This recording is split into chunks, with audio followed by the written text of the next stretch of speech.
저런 쓸모없는 뚱녀를 20냥이나 주고 사다니 미쳤구만. 장터 사람들의 비웃음을 사며 데려온 덩치 큰 처자. 집안에선 구박 덩어리였지만 놀랍게도 이 무모한 선택이 훗날 가문을 일으키고 나라를 흔드는 신의 한 수가 됩니다. 과연 시아버지는 무엇을 보고 큰 돈을 던진 것일까요? 조선야담소를 찾아주셔서 감사합니다. 구독과 좋아요는 사랑입니다. 그럼 이야기 시작합니다. 옛날 옛적 지독한 흉년이 들어 쌀 한 톨이 목숨보다 귀하던 경기도 어느 시골 장터였습니다. 모두가 굶주림에 허덕이는 그 장터 한복판에 쩌렁쩌렁한 고함 소리가 울려 퍼졌습니다. 자, 골라보시오. 힘 하나는 장사요. 밭갈이든 집 나르기든 소 한 마리 몫은 거뜬히 해낼 물건이요. 사람들을 불러 모으는 이는 장터 바닥에서 피도 눈물도 없기로 소문난 인력 거강꾼이었습니다. 그는 밧줄에 묶인 거대한 덩치의 처자, 복순을 짐승 부리듯 거칠게 잡아 끌어 좌판 앞에 세웠습니다. 복순은 본래 부모도 모른 채 장터 뒷골목에서 버려진 것을 거강꾼이 주워다 키운 아이였습니다. 말이 좋아 키운 것이지 실상은 앵벌이와 허드렛 일로 부려먹기 위해 거둔 것이나 다름없었지요. 헌데 흉년이 길어지자 문제가 생겼습니다. 워낙 타고난 덩치가 큰 복순이 남들보다 배는 더 먹어대니 거강꾼 입장에서는 밥만 축내는 식충이로 전락해버린 것입니다. 결국 거강꾼은 밥값이라도 건지겠다며 복순을 5일장의 매물로 내놓은 것이었습니다. 덩치만 컸지 저렇게 미련해 보여서야 원. 밥이나 엄청 먹겠구만. 사람들은 혀를 차며 고개를 저었습니다. 오늘 안에 안 팔리면 넌 저기 푸죽간 뒷방으로 넘겨버릴 테다. 복순은 찍소리 한 번 못하고 바들바들 떨기만 했습니다. 태어날 때부터 구박만 받고 자라 자신이 짐승보다 못한 존재라 여기며 살아왔기 때문이었지요. 그때였습니다. 인파를 해치고 가끈이 다해진 늙은 양반 하나가 불쑥 앞으로 나선 것은 말입니다. 그 구박 그만하시게. 내가 살이다. 노인은 품에서 주섬주섬 쌈지를 꺼내더니 좌판 위에 엽전 꾸러미를 툭 던졌습니다. 20냥일세. 그 아이 몸값으로 부족하지 않을게야. 20냥입니까요? 거강꾼의 눈이 휘둥그레졌습니다. 똥값에 넘겨도 안 팔리던 천덕꾸러기를 거금 20냥에 사겠다니 귀신에 홀려도 단단히 홀린 게 분명해 보였지요. 장터 사람들은 노인이 노망이 났다며 손가락질을 해댔지만 노인은 아랑곳하지 않고 복순의 포박을 풀어주었습니다. 가자꾸나. 이제 험한 꼴은 명쾌해주마. 진흙 속에 묻힌 옥석은 갈고 닦아야 빛이 나는 법. 노인의 눈에는 거강꾼의 구박에 웅크린 미련한 아이가 아니라 그 안에 숨겨진 귀한 재능과 착한 심성이 보였던 것일지도 모를 일입니다.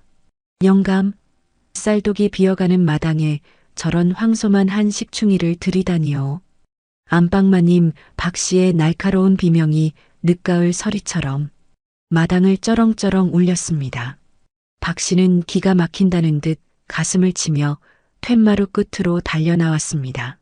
그도 그럴 것이 남편이 빈손으로 와도 모자랄 판에 장정셋은 좋게 가리고도 남을 거대한 덩치를 달고 나타났으니 눈이 뒤집히는 것도 무리는 아니었을 테지요. 하물며 저것을 데려오는데 그 피 같은 20냥을 탕진하셨단 말씀입니까? 박씨는 바닥에 주저앉아 땅을 치며 통곡했습니다. 흉년의 20냥이면 온 식구가 겨울을 나고도 남을 쌀을 살 돈이었으니 그녀에게는 저 복순이가 감당하기 벅찬 짐덩이로 보였을 것입니다. 하지만 이 노인은 아내의 비명에도 눈 하나 깜짝하지 않고 짚고 있던 지팡이를 들어 묵묵히 행랑채 구석방을 가리킬 뿐이었습니다. 부인, 채통을 지키시오. 이미 내 식구로 들인 아이요. 더는 왈가왈부하지 말고 방이나 내어주시게. 너는 이제부터 저 방을 쓰도록 하거라. 이 노인의 불호령에 복수는 죄인처럼 어깨를 잔뜩 움츠리며 허겁지겁 방으로 몸을 숨겼습니다. 허나 워낙 타고난 골격이 장대한지라 좁은 방문을 통과하는 것조차 버거운 일이었기 때문이었습니다. 복수는 몸을 비스듬히 틀어 문틀 긁히는 소리를 내며 겨우 방 안으로 구겨지듯 들어갔고 그 뒷모습이 마치 덫에 걸린 곰처럼 처량하고도 위태로워 보였지요. 박 씨는 닫힌 방문을 노려보며 치을 떨었습니다. 그녀의 눈빛에는 갑작스레 굴러들어온 저 거대한 돌덩이를 어떻게든 쫓아내고야 말겠다는 도끼가 서리기 시작했습니다. 복순의 삶은 그렇게 눈칫밥과 구박으로 시작되었습니다.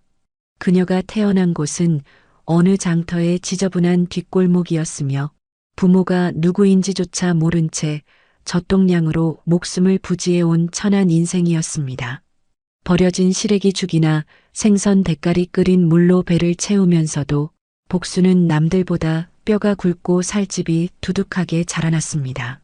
사람들은 그런 그녀를 보며 복이 많아 그렇다기보다는 미련하고 둔해서 그렇다며 손가락질했으나 사실 그녀에게는 남들이 모르는 서러운 비밀이 하나 있었습니다.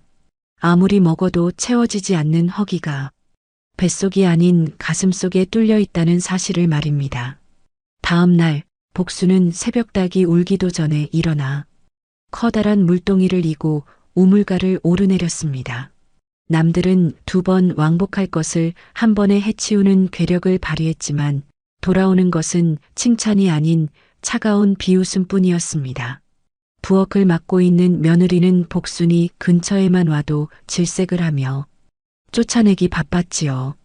어머님, 저 미련한 곰탱이가 좁은 부엌을 휘젓고 다녔다간 솥단지며 그릇이며 성한 것이 하나도 없을 것입니다. 아예 부엌 근처에는 얼씬도 못하게 엄명을 내리십시오. 며느리의 호들갑에 박씨 또한 옳다구나 맞장구를 쳤습니다. 기왕 큰 돈 들여 사온 것이니 소처럼 부려먹기라도 해야 본전 생각이 덜 날 것 같았기 때문이지요. 그날부터 복순의 자리는 따뜻한 아궁이 앞이 아닌 찬바람 부는 장작 더미 앞이 되었습니다.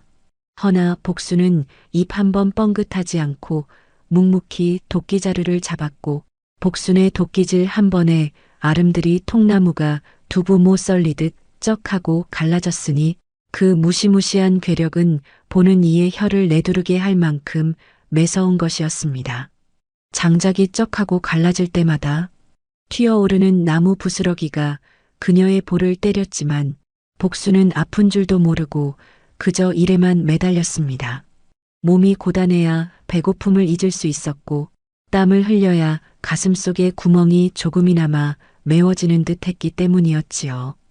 해가 뉘엿뉘엿 넘어가고 부엌 굴뚝에서 저녁 짓는 연기가 피어오를 때면 복순의 고통은 극에 달했습니다. 구수한 밥 냄새와 알싸한 된장찌개 냄새가 담장을 넘어오면 그녀는 행랑채 구석에 웅크리고 앉아 마른 침을 삼켜야 했습니다.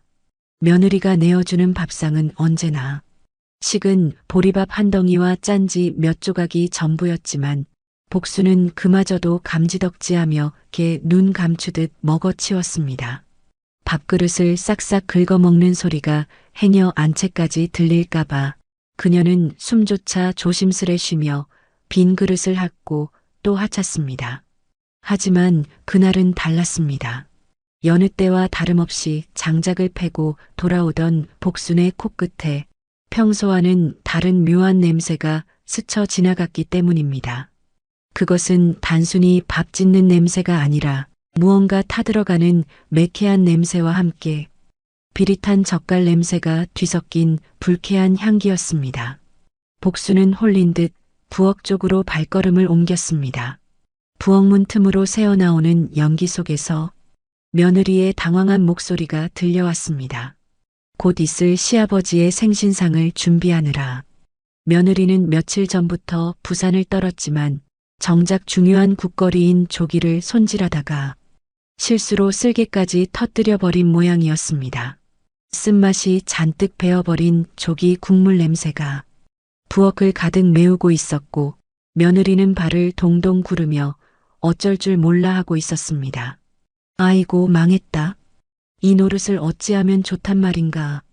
지금 저작거리에 다녀오기엔 이미 해가 뉘엿뉘엿 기울었으니 꼼짝없이 경을 치게 생겼구나. 며느리는 쓸개가 터져 검게 변해버린 조기를 부여잡고 발을 동동 구르며 울상을 지었습니다. 귀한 생신상에 올릴 국거리를 망쳤으니 시어머니의 불호령이 떨어질 것은 불 보듯 뻔한 일이었기 때문이었지요. 복수는 자신도 모르게 문고리를 잡으려다 멈칫했습니다.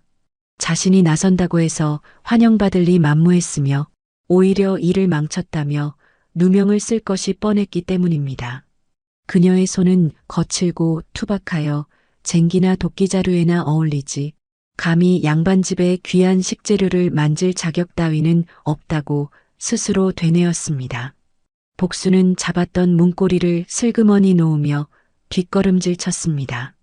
주제넘은 짓 하지 말고 시키는 일이나 잘하는 것이 이 집에서 쫓겨나지 않고 밥이라도 얻어먹는 길이라 여겼던 탓이지요. 하지만 참으로 희한한 노릇이었습니다. 돌아서려는 그녀의 귓가에 어린 시절 장터 국밥집 할머니가 해주던 말이 맴돌았습니다. 음식은 손맛이 아니라 마음맛이다. 재료가 망가졌으면 마음으로 고치면 되는 법이다. 복수는 저도 모르게 다시 부엌 쪽으로 고개를 돌렸습니다. 쓴맛이 진동하는 국솥을 그냥 두고 볼 수 없는 요상한 오기가 뱃속 깊은 곳에서 꿈틀거렸기 때문입니다. 그날 저녁 사건은 기어이 터지고 말았습니다. 이 노인의 생신상을 차려내던 며느리가 끝내 수습하지 못한 조기 매운탕을 상에 올린 것입니다. 겉보기에는 붉고 먹음직스러워 보였으나 숟가락을 든 이 노인의 미간이 한입 뜨자마자 깊게 찌푸려졌습니다. 비릿하고 쓴맛이 혀끝을 강타하자 이 노인은 숟가락을 탁 내려놓으며 헛기침을 삼켰고 그 소리에 안방의 분위기는 순식간에 얼어붙고 말았습니다. 국맛이 왜 이리 고약하더냐? 이 노인의 호통에 며느리는 사시나무 떨듯 떨며 고개를 숙였고 박 씨는 며느리를 흘겨보며 혀를 찼습니다. 귀한 생신상에 올린 국 하나 제대로 끓이지 못했으니 며느리의 체면은 땅에 떨어지고 집안의 분위기는 초상집처럼 가라앉고 말았습니다. 부엌 밖에서 이 광경을 훔쳐보던 복순의 가슴도 덩달아 콩닥거렸습니다. 자신이 조금만 용기를 냈더라면, 아니 몰래 들어가 무 몇 조각과 쌀뜨물만이라도 더 부었더라면 저런 사단은 나지 않았을 것이라는 후회가 밀려왔습니다. 그날 밤 복수는 잠을 이룰 수 없었습니다. 차가운 구들장에 등을 대고 누웠지만 낮에 본 이 노인의 실망한 표정과 며느리의 흐느끼는 소리가 귓가에 맴돌았기 때문이었지요. 모두가 잠든 깊은 밤 복수는 조용히 몸을 일으켜 부엌으로 향했습니다. 달빛조차 들지 않는 캄캄한 부엌이었지만 그녀의 감각은 대낮보다 더 예민하게 깨어 있었습니다. 복수는 남은 식재료들이 널브러진 찬장으로 다가갔습니다. 비록 버려지기 직전의 자투리 채소들과 뼈만 남은 생선 대가리뿐이었지만 복순의 눈에는 그것들이 황금보다 더 귀한 보물처럼 보였습니다. 그녀는 소리 없이 칼을 들어 물을 썰었고 그 움직임은 낮에 장작을 패던 투박함과는 전혀 다른 섬세한 춤사위 같았습니다. 뭉툭한 손가락 끝에서 얇게 저며진 무가 꽃잎처럼 쌓여갔으며 아궁이에 남은 잔열로 데워진 물 위로 멸치 몇 마리가 춤을 추듯 헤엄쳤지만 복수는 두려웠습니다. 감히 천한 종년이 그것도 주인의 허락도 없이 부엌을 더럽혔다는 사실이 발각되면 멍석마리를 당해도 할 말이 없는 처지였습니다. 자신의 큰 덩치와 못생긴 외모는 가만히 있어도 미움을 받는 터에 주제넘게 음식에 손을 댔다는 사실은 불에 기름을 붓는 격이 될 것이 분명했지요. 내가 미쳤지. 귀신에 홀린 게야. 복수는 혼잣말을 내까리며 솥뚜껑을 닫으려 하였지만 솥 안에서 보글거리는 소리가 마치 배고픈 아이의 울음소리처럼 그녀의 발목을 잡았습니다. 버려진 재료들이 자신의 손길을 기다리며 마지막 생명을 태우고 있는데 차마 그것을 외면할 수 없었던 것입니다. 복수는 입술을 꽉 깨물고 다시 국자를 들었습니다. 이것은 누군가에게 보이기 위함이 아니라 그저 재료에 대한 예의이자 자신의 허기진 영혼을 달래기 위한 의식이었습니다. 그때였습니다. 부엌문이 삐거덕 소리를 내며 열린 것은 복순이 막 끓어오른 국의 간을 보며 황홀한 표정을 짓던 찰나였습니다. 놀란 토끼 눈이 되어 돌아본 곳에는 며느리가 서슬 퍼런 눈빛으로 서 있었습니다. 내 인연, 지금 거기서 뭘 하는 게냐? 며느리의 날카로운 비명에 복수는 들고 있던 국자를 떨어뜨릴 뻔했습니다. 도둑고양이처럼 몰래 부엌에 들어와 음식을 훔쳐먹는다고 생각한 며느리는 다짜고짜 복순의 등짝을 내리쳤습니다. 맵디 매운 손바닥이 등짝에 쩍하고 달라붙었지만 복순은 아픔을 느낄 새도 없이 바닥에 엎드려 빌었습니다. 억울하다고 훔쳐먹으려던 게 아니라고 말하고 싶었지만 입이 떨어지지 않았습니다. 변명조차 사치로 느껴지는 자신의 처지가 뼈저리게 사무쳤기 때문이었지요. 소란스러운 소리에 안채에서 박 씨와 이 노인까지 뛰쳐나왔습니다. 박 씨는 부엌 바닥에 엎드린 복순을 보자마자 혀를 차며 빗자루를 집어들었습니다. 내 이럴 줄 알았다. 먹성 좋은 귀신이 들어왔으니 곡간이 남아나질 않겠구나. 박 씨의 빗자루 세례가 쏟아지는 와중에도 이 노인은 조용히 코를 킁킁거렸습니다. 소란 속에서도 은은하게 퍼지는 구수한 냄새. 그것은 낮에 맛보았던 비린내 나는 국과는 차원이 다른 깊고 진한 향기였습니다. 이 노인의 시선이 빗자루를 맞으면서도 솥뚜껑을 필사적으로 막고 있는 복순의 손으로 향했습니다. 마치 자신의 몸보다 솥 안의 음식을 지키려는 듯한 그 필사적인 몸짓에서 이 노인은 기묘한 위화감을 느꼈습니다. 멈추거라. 이 노인의 낮은 호령에 박 씨의 빗자루질이 허공에서 멈췄습니다. 모두의 시선이 이 노인에게 쏠린 사이 노인은 천천히 아궁이 앞으로 걸어갔습니다. 그리고 복순이 그토록 지키려 했던 솥뚜껑을 열었습니다. 하얀 김과 함께 피어오르는 향기에 며느리의 얼굴이 하얗게 질렸고 박 씨마저 묘한 표정을 지었습니다.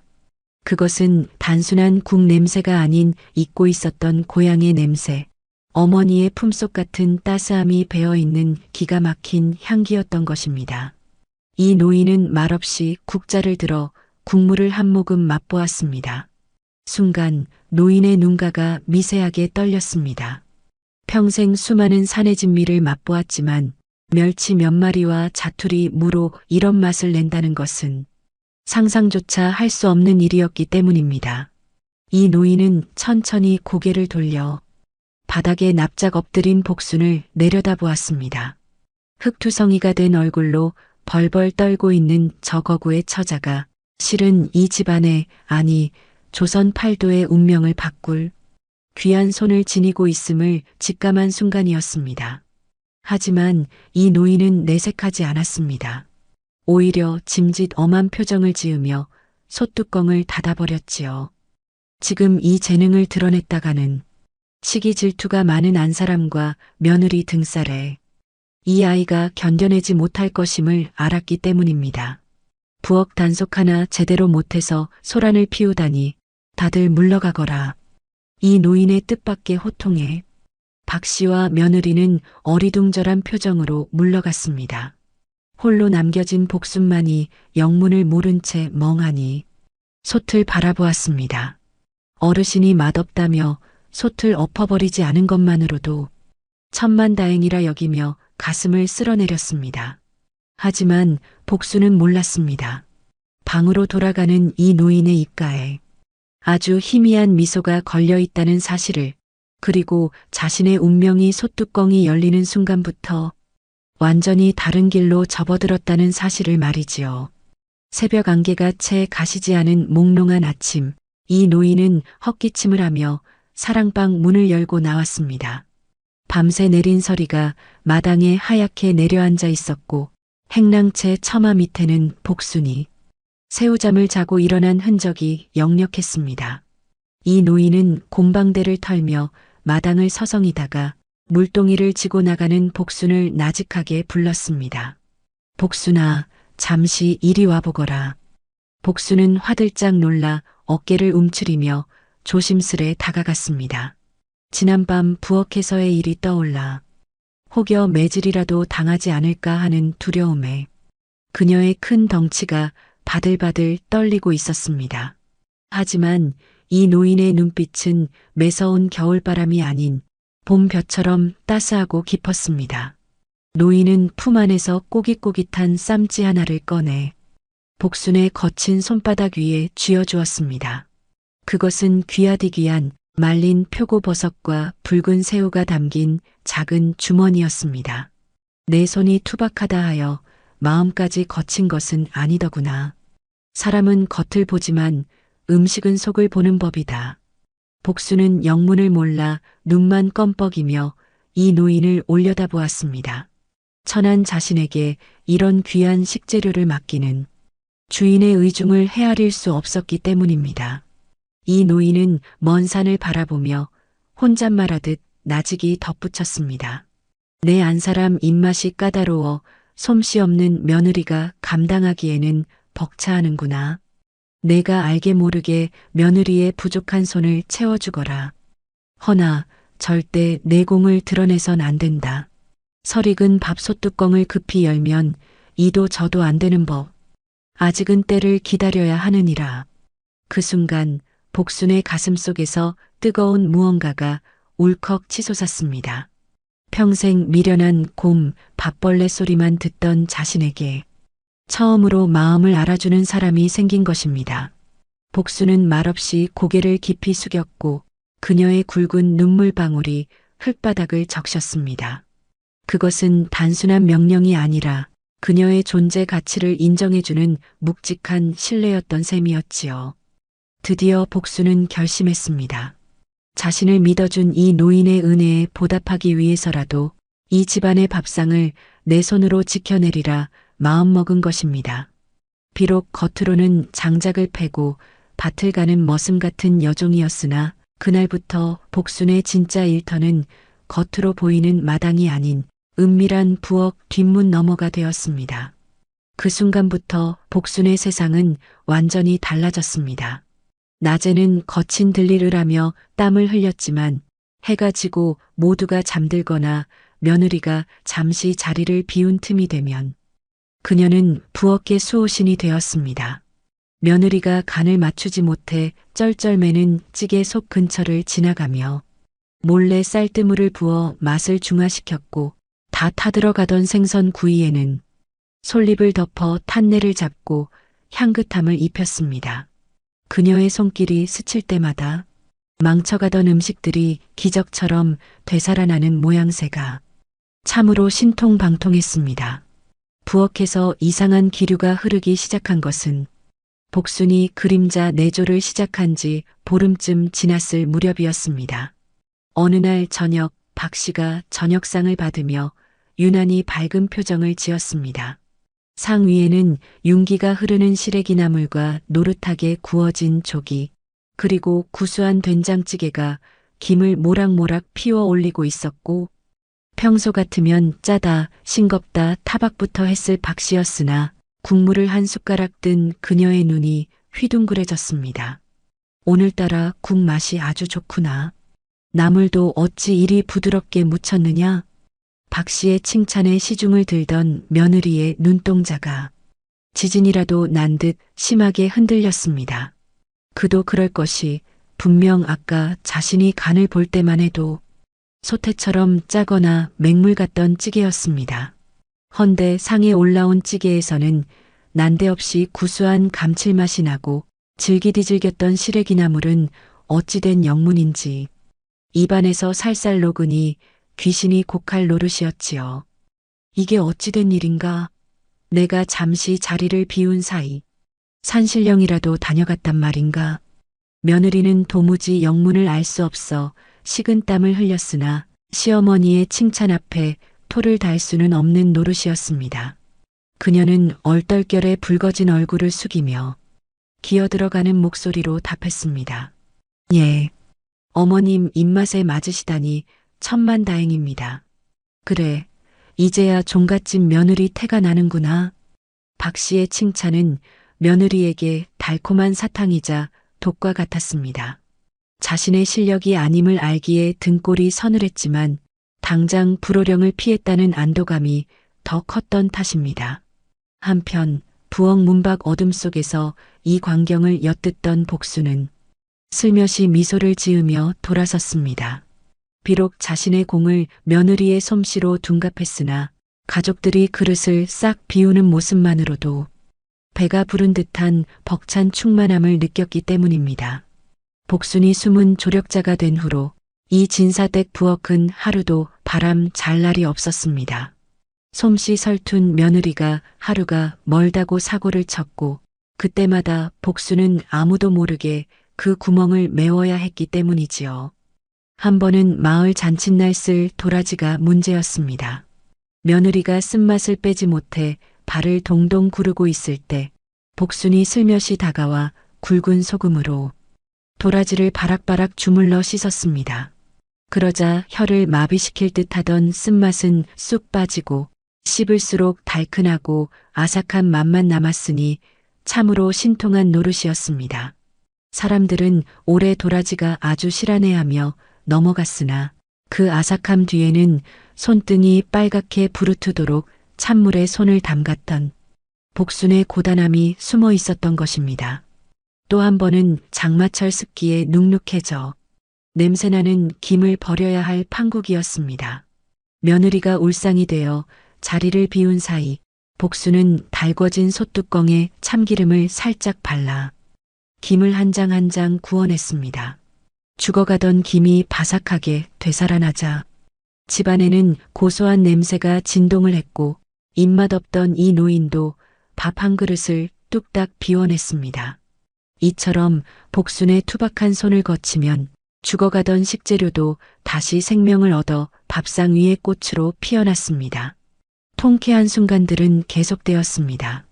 평소 입맛이 없어 식사를 거르던 박 씨가 밥 2공기를 비우는 날이 늘어났고 마을 사람들 사이에서는 이 진사댁 며느리 솜씨가 일취월장했다는 소문이 자자하게 퍼졌습니다. 장터에서 20냥짜리 뚱녀를 사왔다며 비웃던 사람들도 윤기가 흐르는 이 노인의 얼굴을 보며 의아해했습니다. 요 근래 이 진사 양반 요즘 얼굴에 화색이 도는구먼.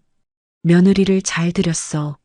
사람들의 칭찬을 들을 때마다 이 노인은 의미심장한 미소를 지으며 먼 곳에 있는 복순을 바라보곤 했습니다. 하지만 이러한 평화는 그리 오래가지 못했습니다. 빛이 강하면 그림자도 짙어지는 법, 며느리의 마음속에서 불안과 시기라는 독버섯이 자라나기 시작했기 때문입니다. 며느리는 혼란스러웠습니다. 분명 자신이 만든 음식은 맛이 없어야 정상인데 상에 나가기만 하면 기가 막힌 맛으로 변해 있는 것이 귀신이 곡할 노릇이었습니다. 처음에는 우연이라 생각했으나 반복되는 기적에 의심의 싹이 트기 시작했습니다. 칭찬을 받을수록 며느리의 등골은 서늘해졌고 자신의 자리가 위협받고 있다는 본능적인 공포가 밀려왔습니다. 대체 누가 내 부엌에 손을 대는 것인가? 며느리는 범인을 잡기 위해 덫을 놓기로 했습니다. 어느 날 오후 그녀는 일부러 간을 전혀 하지 않은 밋밋한 콩나물국을 끓여놓고는 배가 아프다는 핑계를 대며 방으로 들어갔습니다. 그리고 문틈으로 부엌을 매섭게 노려보았습니다. 해가 지고 어둑해질 무렵 거대한 그림자가 부엌으로 슬그머니 스며들었습니다. 복순이었습니다. 복순은 주위를 두리번거리더니 익숙한 손놀림으로 국솥 뚜껑을 열었습니다. 그리고 품에서 무언가를 꺼내 국물에 넣고는 국자로 휘휘 저었습니다. 며느리의 눈이 경악으로 커졌습니다. 천하다고 무시하고 곰처럼 미련하다고 생각했던 복순이가 마치 신들린 사람처럼 요리를 하고 있었던 것입니다. 복순이 소금을 치고 파를 썰어 넣는 모습은 양반집 규수보다 더 기품 있고 노련해 보였습니다. 며느리는 방문을 박차고 나가고 싶은 충동을 억눌렀습니다. 지금 나가서 소리를 지르면 자신의 무능함만 만천하에 드러나는 꼴이 될 것이 뻔했기 때문입니다. 그녀는 입술을 깨물며 질투심에 몸을 떨었습니다. 자신이 몇 년을 배워도 내지 못하는 맛을 저 천한 여종은 손끝 하나로 만들어내고 있었습니다. 그것은 단순한 실력 차이가 아니라 타고난 재능이 주는 잔인한 패배감이었습니다. 다음 날부터 며느리의 태도가 교묘하게 바뀌었습니다. 대놓고 구박하던 예전과 달리 복순에게 곤란하고 힘든 일만 골라서 시키기 시작했습니다. 복순아, 이번 제사상에 올릴 떡은 내가 쳐라. 찰기가 부족하면 쫓겨날 줄 알 거라. 떡매를 치는 일은 장정들도 힘겨워하는 고된 노동이었습니다. 하지만 복순은 묵묵히 떡매를 잡았습니다. 복순의 이마에서 굵은 땀방울이 비오듯 쏟아졌지만 그녀가 친 떡은 비단결처럼 곱고 쫄깃하게 찰기가 돌았습니다. 며느리는 그것을 보며 더욱 속이 뒤틀렸습니다. 흠을 잡으려 해도 잡을 곳이 없는 완벽한 솜씨였기 때문입니다. 그러던 어느 날 고요하던 이 진사댁에 마른 하늘의 날벼락 같은 소식이 날아들었습니다. 한양에서 고관대작을 지내는 먼 친척 어른이 이 진사댁 며느리의 음식 솜씨 소문을 듣고 시차를 도는 길에 잠시 들르겠다는 정가를 보내온 것입니다. 평소 파리만 날리던 집안이었기에 이는 가문을 다시 일으킬 천재일우의 기회이자 동시에 큰 위기였습니다. 박 씨는 사색이 되어 며느리를 안방으로 호출했습니다. 그녀의 눈빛은 그 어느 때보다 매섭게 번들거리고 있었습니다. 아가, 정신 똑바로 차려라. 이번에 오시는 분은 한양 도성 안에서도 미식가로 정평이 난 분이시다. 평소 궁궐 음식을 드시던 분 입에 우리 집 거친 음식이 맞을 리가 있겠느냐. 박 씨는 며느리의 두 손을 덥석 잡았습니다. 평소라면 상상도 못할 일이었으나 그녀의 거친 손은 바들바들 떨리고 있었습니다. 항상 꼿꼿하던 시어머니의 눈가에 물기가 어린 것을 본 며느리는 덜컥 가슴이 내려앉았습니다. 아가, 이번이 우리 집안이 다시 일어설 마지막 동아줄이다. 행여나 음식 맛이 없어 그분의 눈밖에 난다면 우린 정말 끝이구나. 박 씨는 며느리에게 애원했습니다. 평생 벼슬 한 자리 못 해보고 낙향하여 기 한 번 못 펴고 살지 않았느냐. 늙으신 내 시아버님 면을 봐서라도 제발 이 가문을 한 번만 살려다오. 이 기회를 놓치면 화병으로 쓰러지실 게다. 이 어미가 이렇게 부탁한다. 큰일 났습니다. 자신의 실력으로는 어림도 없는 일이었고 그렇다고 복순에게 대놓고 부탁하자니 자존심이 허락지 않았습니다. 궁지에 몰린 며느리의 눈빛이 독하게 번들거렸습니다.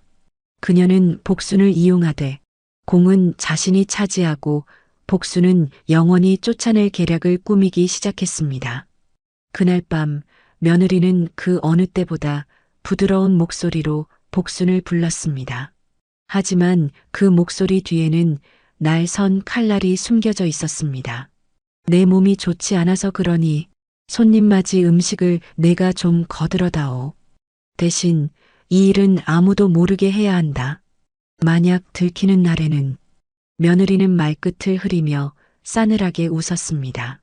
복수는 며느리의 눈빛에서 섬뜩함을 느꼈지만 선택의 여지가 없었습니다. 거절했다가는 당장이라도 쫓겨날 판이었고 무엇보다 이 노인의 얼굴에 먹칠을 할 수는 없는 노릇이었기 때문입니다. 예, 분부대로 하겠습니다. 복수는 고개를 숙였지만 가슴 한구석이 서늘해지는 것을 느꼈습니다. 이것이 단순한 요리가 아니라 자신의 운명을 건 위험한 도박이 되리라는 것을 본능적으로 감지했기 때문입니다.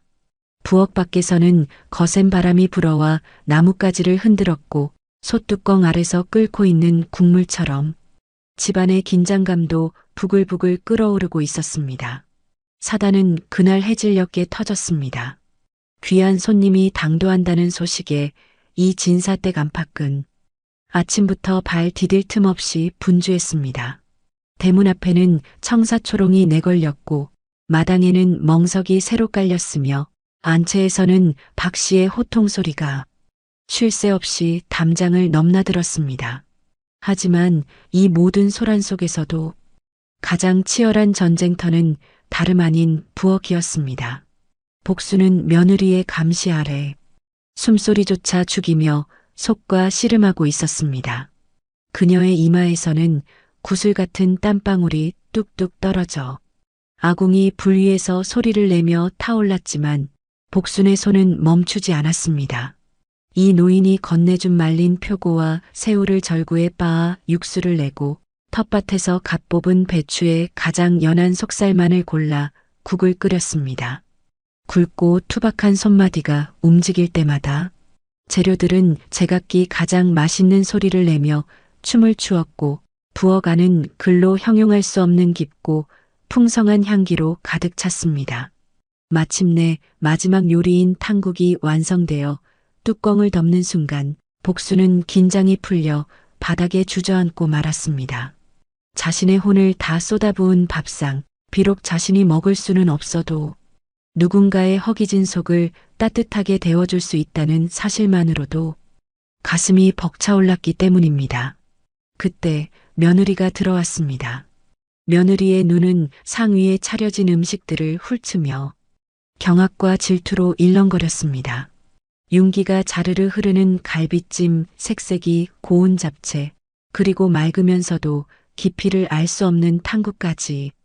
그것은 감히 자신이 흉내낼 수도 없는 임금님 수라상에나 오를 법한 천하의 진미였습니다. 순간 며느리의 머릿속에 시꺼먼 욕심이 독사처럼 고개를 쳐들었습니다.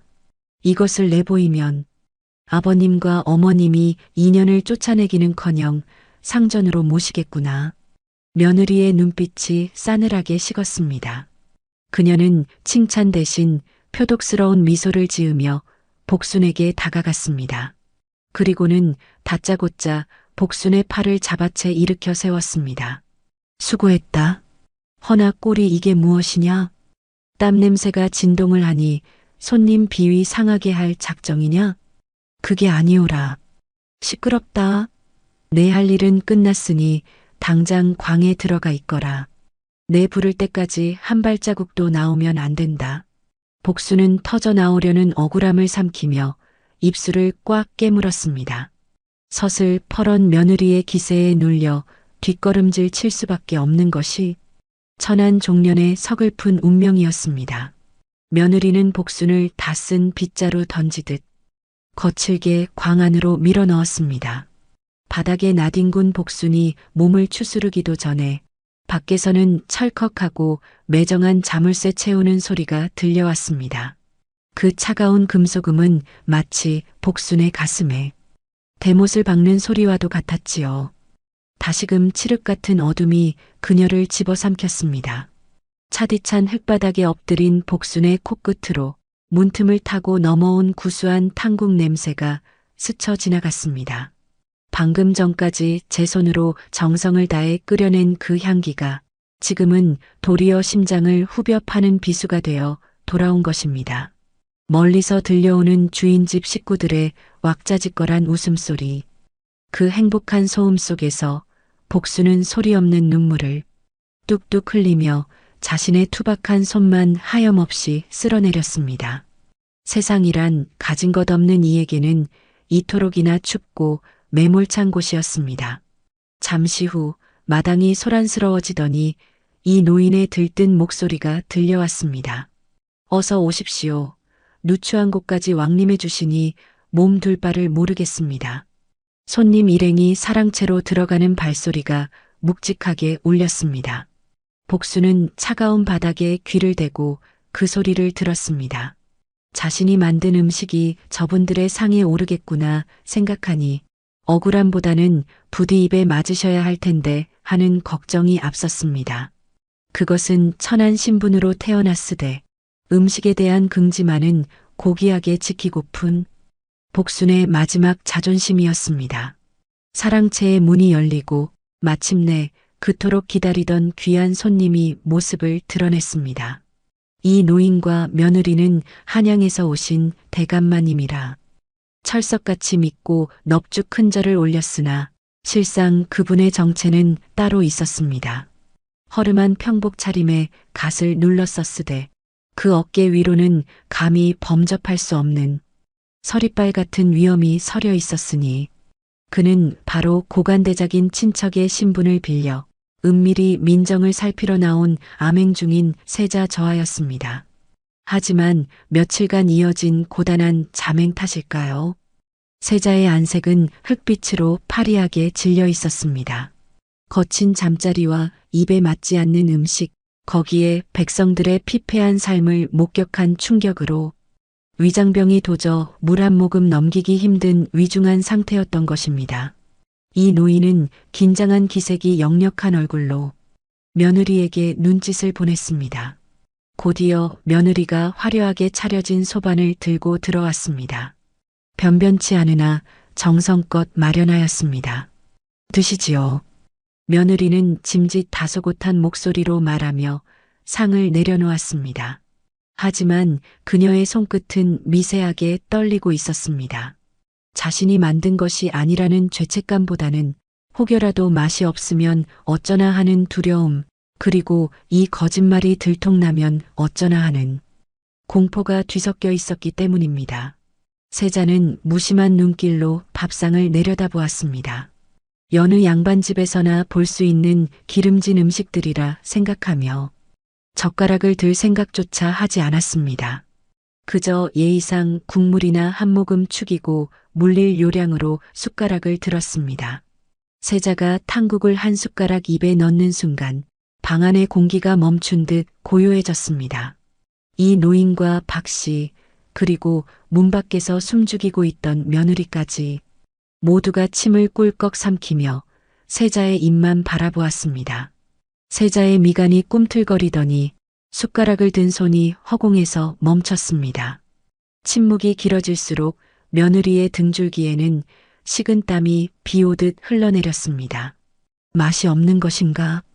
역시 그 천한 것이 망쳐놓은 게야.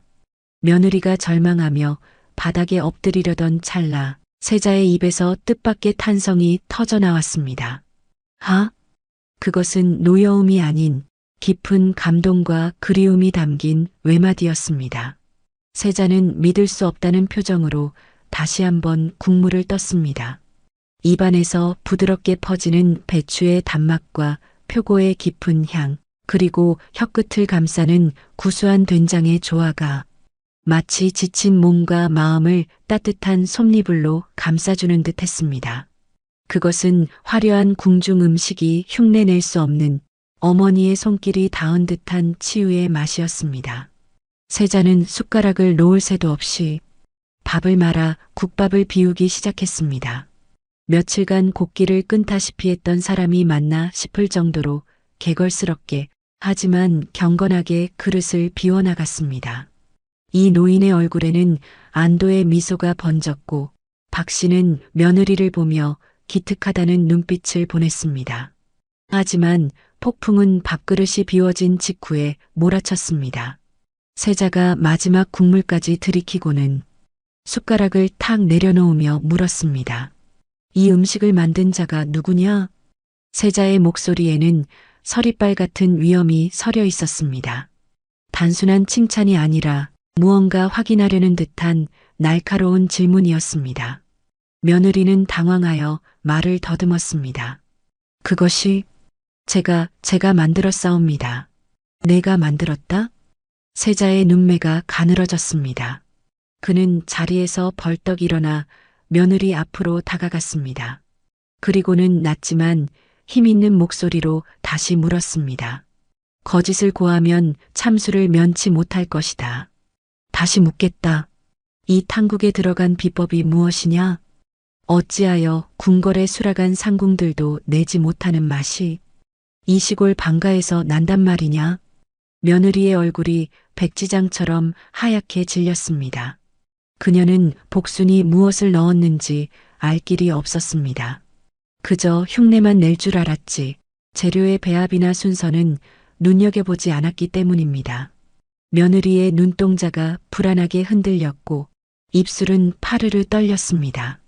그것은 그저 좋은 재료를 쓰고 정성을 다했을 뿐이옵니다. 정성이라. 세자는 코웃음을 쳤습니다. 그는 미식가이자 예민한 미각의 소유자였습니다. 이 맛은 단순히 좋은 재료를 썼다고 낼 수 있는 맛이 아니었습니다. 병든 속을 어루만지고 무너진 기운을 북돋우는 마치 정성으로 다려낸 한 첩의 보약과도 같은 치유의 맛이었던 것입니다. 고운 비단옷을 입고 손에 물 한 방울 안 묻힌 듯한 저 여인의 손에서 나올 맛이 아니라는 것을 세자는 단번에 간파했습니다. 내 손을 보자. 세자의 명령에 며느리는 사시나무 떨듯 떨며 고운 손을 내밀었습니다. 기름 한 방울 튀지 않은 매끄러운 손이었습니다. 세자의 얼굴이 붉게 달아올랐습니다. 그것은 자신을 기만했다는 분노였습니다. 감히 내 앞에서 거짓을 놀리다니. 여봐라, 당장 이 여인을 포박하라. 전하, 죽을 죄를 지었습니다. 세자의 호령 한마디에 호위 무사들이 들이닥쳤고 사랑채는 순식간에 아수라장이 되었습니다. 이 노인과 박 씨는 혼비백산하여 바닥에 머리를 조아렸고 며느리는 비명을 지르며 끌려나갔습니다. 하지만 세자의 분노는 가라앉지 않았습니다. 그는 자신이 느낀 이 감동적인 맛의 주인을 찾지 못한다면 이 집안을 풍비박산낼 기세였습니다. 내 분명히 말하겠다. 해가 지기 전까지 이 음식을 만든 진짜 주인을 데려오지 못한다면 너희 가문은 오늘로 끝이 날 것이다. 세자의 불호령이 마당을 울릴 때 광 속에 갇힌 복수는 공포에 질려 입을 틀어막았습니다. 밖에서 들려오는 비명과 고함 소리가 심상치 않았습니다. 잘못되었구나. 내가 만든 음식이 귀한 손님의 탈을 나게 한 게야. 복수는 모든 것이 자신의 탓이라 자책하며 눈물을 흘렸습니다. 자신이 주제넘게 나서지 않았더라면 며느리가 칭찬을 받고 집안이 화목했을 텐데 천한 자신이 욕심을 부려 화를 자초했다고 생각했습니다. 그때였습니다. 이놈들아, 못들 하느냐? 당장 그 아이를 찾아오라지 않느냐? 이 노인의 다급한 외침이 들려왔습니다. 곧이어 쿵쾅거리는 발소리가 광 쪽으로 다가왔습니다. 자물쇠가 부서질 듯 열리고 횃불을 든 하인들이 들이닥쳤습니다. 복순아, 어서 나오너라. 큰일 났다. 복수는 영문도 모른 채 하인들의 손에 이끌려 마당으로 내동댕이 쳐졌습니다. 눈부신 횃불 아래 화려한 옷을 입은 며느리는 오랏줄에 묶여 울고 있었고 이 노인과 박 씨는 사색이 되어 떨고 있었습니다. 그리고 그 중앙에 서슬 퍼런 눈빛의 젊은 선비가 서 있었습니다. 복수는 본능적으로 바닥에 납작 엎드렸습니다. 거대한 몸을 최대한 작게 웅크리며 벌벌 떨리는 목소리로 읍소했습니다. 나으리, 죽을 죄를 지었습니다요. 제발 목숨만은 살려주십시오. 제가 주제넘게 탕국에 손을 대었습니다요. 복순의 자백에 주변이 찬물을 끼얹은 듯 조용해졌습니다. 세자는 천천히 복순에게 다가왔습니다. 흑투성이 얼굴에 땀과 눈물로 범벅이 된 덩치가 산만한 여종, 고운 비단옷을 입은 며느리와는 정반대의 모습이었습니다. 하지만 세자의 시선은 복순의 얼굴이 아닌 바닥을 짚고 있는 그녀의 손에 머물렀습니다. 여기저기 베이고 데인 상처, 거칠게 박힌 굳은 살, 그리고 손톱 밑에 베어있는 봉숭아물 대신 검게 물든 숯검정. 그것은 평생 불과 칼과 싸워온 장인의 훈장이자 오직 맛을 위해 자신을 희생해 온 자만이 가질 수 있는 진짜 손이었습니다. 세자는 한쪽 무릎을 꿇고 복순의 눈높이를 맞췄습니다. 그리고 부드럽지만 단호한 목소리로 물었습니다. 고개를 들어라. 내가 이 탕국을 끓였느냐? 복순은 두려움에 고개를 들지 못한 채 울먹였습니다. 예, 그렇습니다요. 죽여주십시오. 천한 것이 감히 귀한 분의 상을 더럽혔습니다. 무엇을 넣었느냐? 세자의 질문에 복순은 흠칫 놀랐습니다. 화를 내는 것이 아니라 마치 아이가 엄마에게 묻듯 호기심 어린 말투였기 때문입니다. 복순은 떨리는 입술을 달싹이며 겨우 대답했습니다.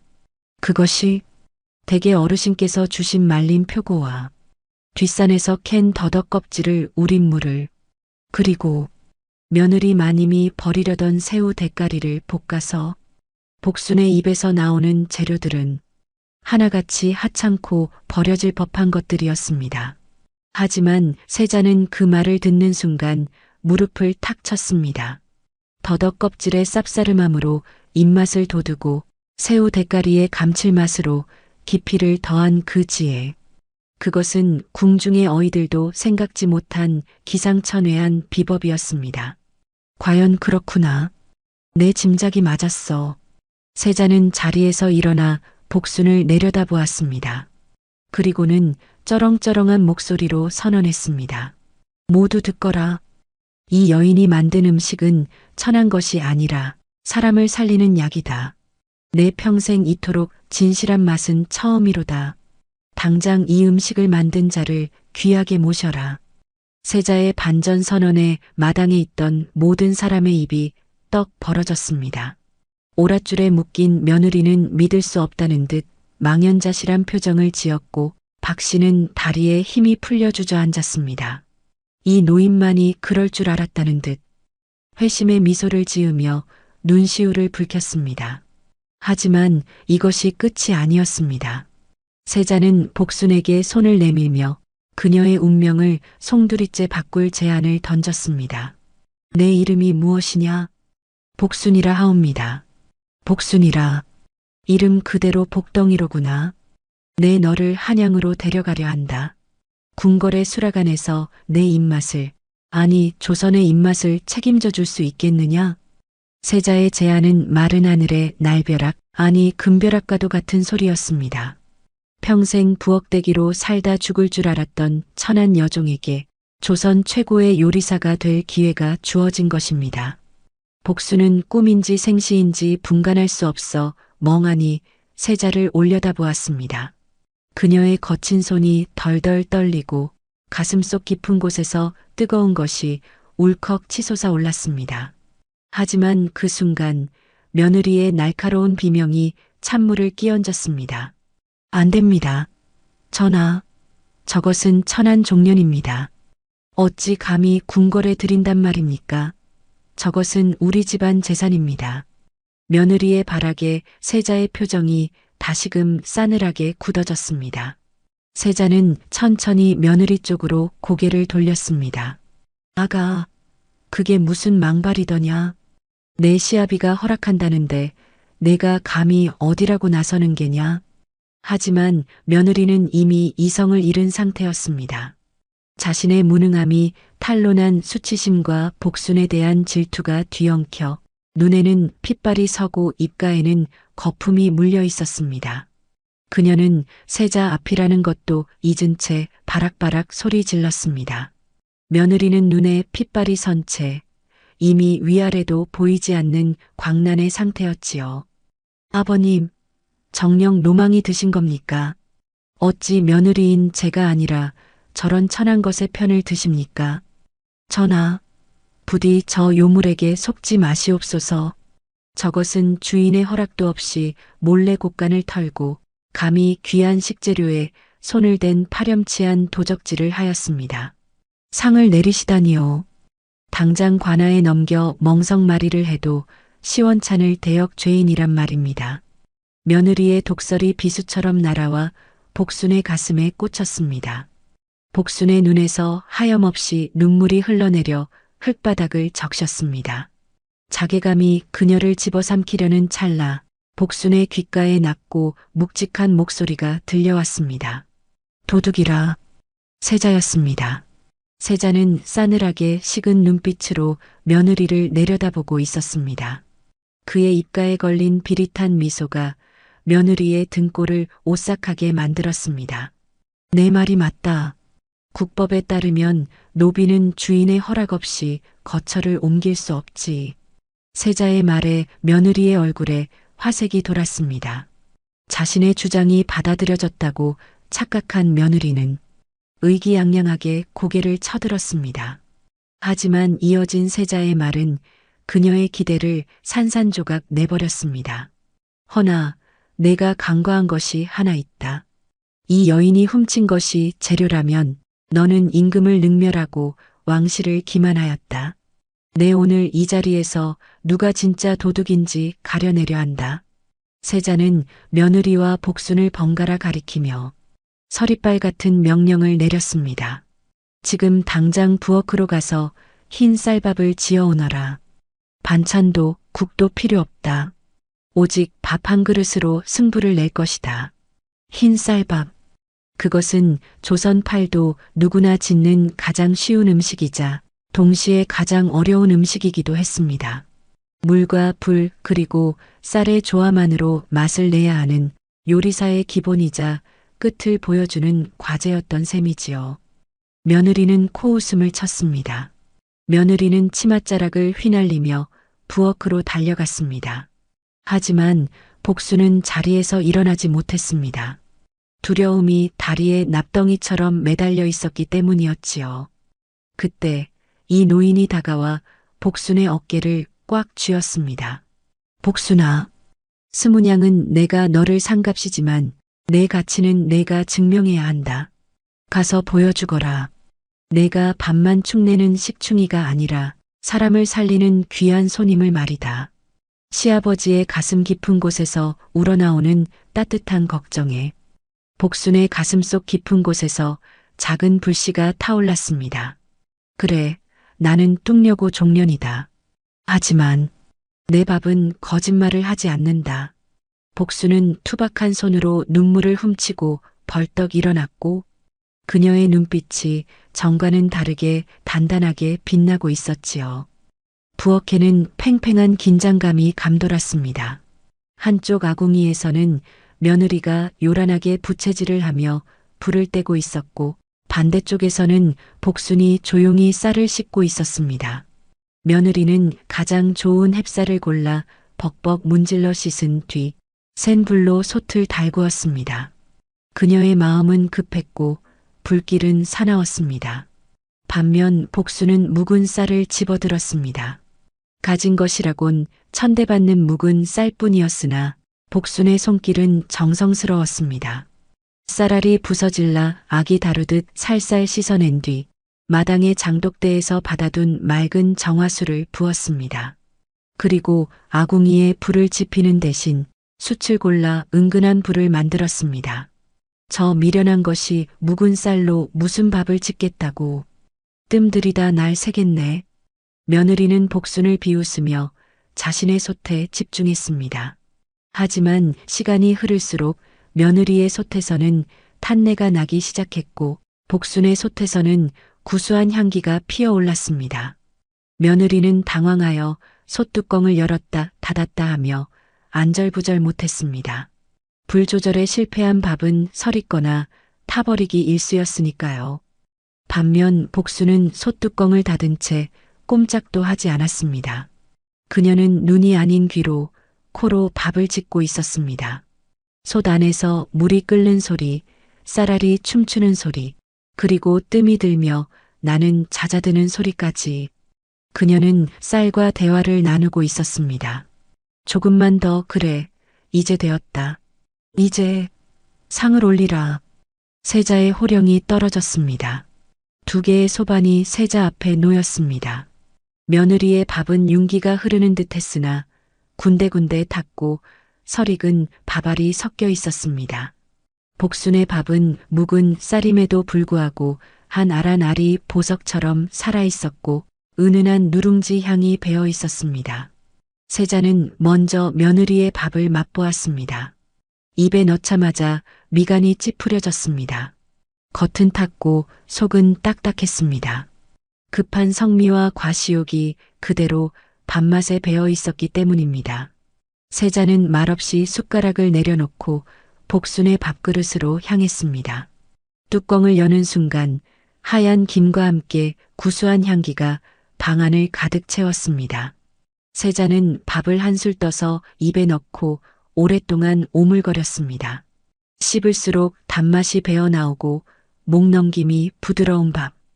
그것은 묵은 쌀이 가진 세월의 깊이를 완벽하게 끌어올린 기다림의 미학이 담긴 맛이었지요. 세자는 천천히 눈을 떴고 나지막이 은조렸습니다. 묵은 쌀로 햅쌀보다 더 귀한 맛을 냈구나. 이는 재료를 탓하지 않는 장인의 마음이요. 먹는 이를 배려하는 어미의 마음이다. 세자의 시선이 며느리에게 꽂혔습니다. 너는 좋은 햅쌀을 가지고도 망쳤다. 욕심이 불을 키웠고 오만이 쌀을 죽였다. 내가 만든 것은 밥이 아니라 독이다. 여봐라. 이 여인을 당장 끌어내라. 왕실을 기만하고 죄 없는 이를 모함한 죄를 물어 관하로 넘길 것이다. 세자의 추상 같은 명령에 포졸들이 며느리를 끌고 나갔습니다. 며느리는 발버둥 치며 울부짖었지만 이미 엎질러진 물이었습니다. 그녀의 비명소리가 멀어지자 마당에는 다시 정적이 흘렀습니다. 세자는 자리에서 일어나 복순에게 다가갔습니다. 그리고 품 안에서 금빛이 번쩍이는 패 하나를 꺼내 복순의 손에 쥐어주었습니다. 그것은 임금이 내리는 교지나 다름없는 세자의 징표였습니다. 이것으로 너의 값을 치르겠다. 이제 너는 누구의 소유도 아니다. 너는 조선 최고의 상궁이 되어 내 수라상을 책임질 것이다. 복순은 믿을 수 없다는 듯 징표를 바라보았습니다. 평생 자신을 올가매던 천한 신분의 굴레가 벗겨지는 순간이었습니다. 그때 이 노인이 비틀거리는 걸음으로 다가와 품속에서 낡은 종이 한 장을 꺼냈습니다. 복순의 노비 문서였습니다. 노인은 떨리는 손으로 문서를 찢어 허공에 날렸습니다. 가거라, 복순아. 이제 더 넓은 세상으로 가서 마음껏 내 솜씨를 뽐내거라. 너는 우리 집안의 자랑이다. 하얀 종이 조각이 눈송이처럼 흩날리는 가운데 복순은 이 노인과 박씨를 향해 큰 절을 올렸습니다. 박씨조차 부끄러움에 고개를 돌리며 눈물을 훔쳤지요. 복순이 고개를 들었을 때 그녀의 얼굴에는 더 이상 그늘진 부엌대기의 슬픔이 없었습니다. 오직 당당한 요리사의 긍지만이 밝게 빛나고 있었습니다. 장터에서 스문양에 팔려온 천덕꾸러기 뚱녀가 훗날 임금님의 입맛을 사로잡고 조선 팔도에 이름을 떨칠 전설적인 상궁이 될 줄 말입니다. 그날 밤 이 진사댁의 부엌은 비었지만 그곳에서 피어난 전설은 바람을 타고 온 나라로 퍼져나갔습니다. 내 평생 이런 맛은 처음이라던 세자의 탄성은 겉모습에 가려진 진정한 가치를 알아보는 해안이었으며 복순이 지켜낸 것은 단순한 밥상이 아니라 사람을 귀하게 여기는 따뜻한 마음이었던 셈이었지요. 그날 이후 복순의 삶은 완전히 바뀌었습니다. 하루아침에 천한 부엌대기에서 궁궐에 수락한 나인으로 신분이 상승한 것입니다. 흙먼지 날리던 장터에서 스문양에 팔려오던 뚱녀 복순은 이제 고운 비단옷을 입고 임금님의 수라상을 책임지는 귀한 몸이 되었습니다. 궁궐에 입궐하던 날 복순은 뒤를 돌아보지 않았습니다. 다만 그녀의 품속에는 이 노인이 찢어 날려버린 노비 문서 대신 그가 처음 건네주었던 낡은 쌈지 주머니가 소중하게 갈무리 되어 있었지요. 겉모습은 화려하게 변했으나 마음만은 언제나 투박한 질그릇 같았던 초심을 잃지 않으려는 그녀만의 다짐이었습니다. 임금님의 안색은 날로 좋아졌고 궁궐 안에는 향긋한 밥 냄새와 함께 평화가 찾아왔습니다. 화려한 기교 대신 재료 본연의 성질을 살리고 먹는 이의 건강을 생각하는 복순의 약선은 곧 궁궐의 법도가 되었습니다. 그러던 어느 날 복순은 세자 저하, 아니 이제는 보위에 오른 임금께 특별한 청을 올렸습니다. 자신을 알아봐준 옛 주인, 이 노인을 찾아가 마지막 인사를 올리고 싶다는 것이었습니다. 임금은 흔쾌히 허락하며 하사품까지 내려주었습니다. 금이환양, 비단 옷을 입고 고향으로 돌아가는 길, 복순의 가슴은 벅차오름과 동시에 알 수 없는 먹먹함으로 가득 찼습니다. 이 진사댁 소슬대문은 여전했으나 집안의 공기는 사뭇 달라져 있었습니다. 며느리가 관하로 끌려간 후 집안은 적막했지만 오히려 그 고요함 속에 평온이 깃들어 있었습니다. 어르신, 복순이 왔습니다.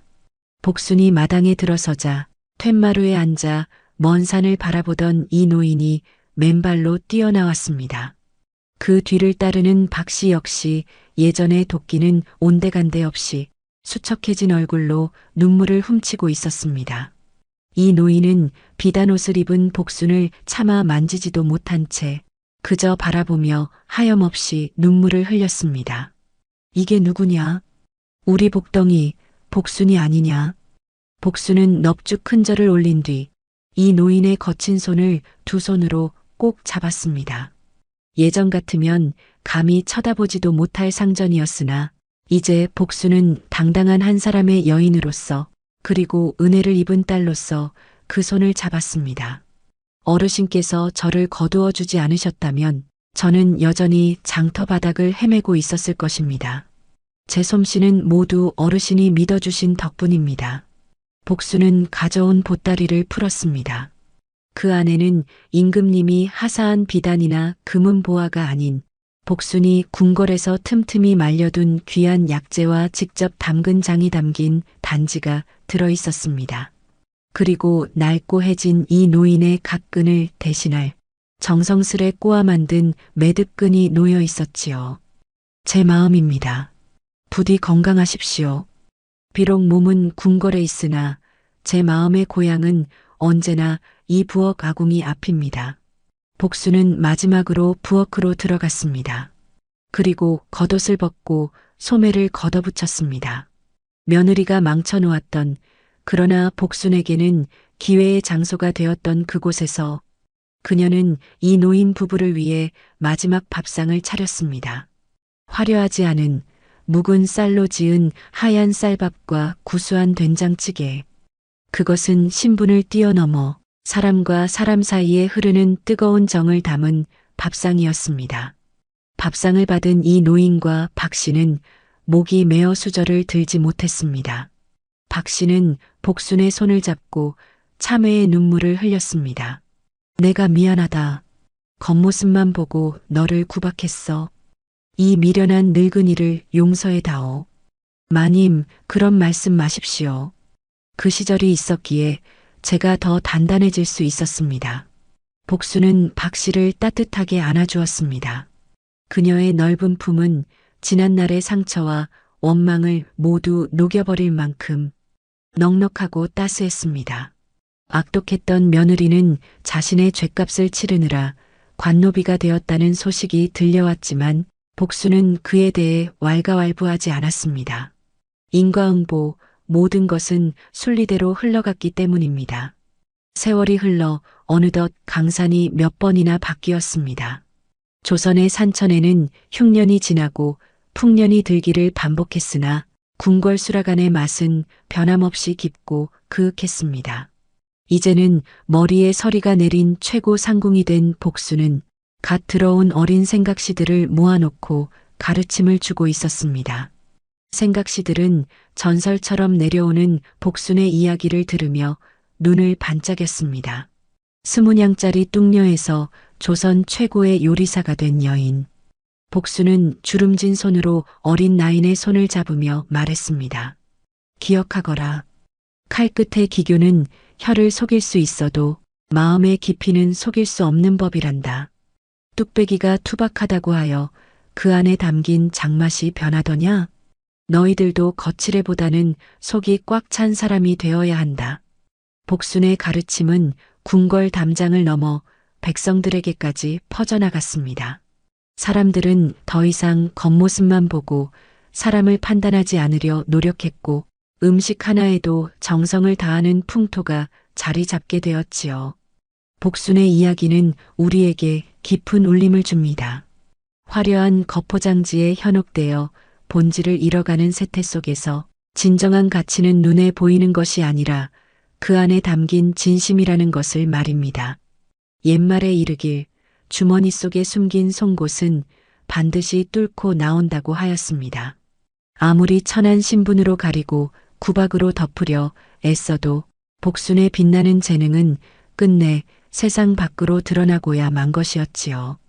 복순의 재능과 진심은 그 어떤 편견과 구박이라는 주머니 속에 가두어도 결국은 세상을 뚫고 나와 향기로운 밤 냄새처럼 온 세상을 따뜻하게 채웠습니다. 며느리는 겉은 화려했으나 속이 비어 스스로 무너졌고 복순은 겉은 초라했으나 속이 꽉 차 있었기에 스스로 빛났습니다. 이것이 바로 우리가 잊지 말아야 할 변치 않는 인생의 참맛이 아닐까 합니다. 어느 늦은 봄날 궁궐 뒷방에서 늙은 복순이 조용히 눈을 감는 순간에도 그녀의 입가에는 옅은 미소가 번져 있었습니다. 그녀의 곁에는 평생을 함께한 낡은 솥뚜껑과 이 노인에게 받았던 쌈지 주머니가 놓여 있었습니다. 비록 몸은 흙으로 돌아가지만 그녀가 남긴 따뜻한 밥 한 그릇의 전설은 영원히 식지 않고 우리 곁에 머물 것입니다. 오늘 이야기 마음에 깊은 울림이 있으셨는지요? 구독과 좋아요로 소중한 인연이 이어졌으면 합니다. 여러분의 따뜻한 마음에 가슴 뭉클한 사연으로 정성껏 보답하겠습니다. 지금 어느 지역에서 함께하고 계신지 편하게 댓글로 말씀 주시면 감사한 마음 담아 반갑게 인사 올리겠습니다. 댁내에 늘 평안이 깃들길 바라며 지금까지 조선야담소였습니다. 감사합니다.